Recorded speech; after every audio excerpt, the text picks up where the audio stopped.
आपने height increase के लिए गाबा सप्लीमेंट लेने को बोला था।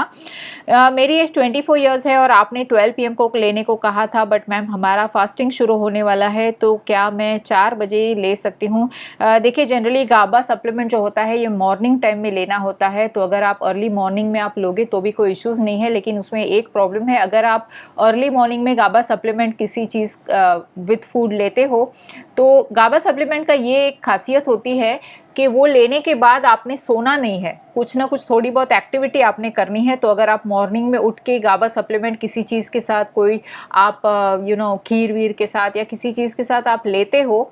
तो उसके बाद आप सो मत जाइए, otherwise it's of no use. Otherwise आप ऐसे कीजिए कि आपके जो रोज़े वगैरह है वो ख़त्म हो जाए, उसके बाद आप गाबा सप्लीमेंट का ट्रीटमेंट स्टार्ट कर दीजिए। आई रिमेंबर आपने मुझे कॉल मी फॉर से कॉल किया था और मेरे साथ काफ़ी टाइम तक बात की थी,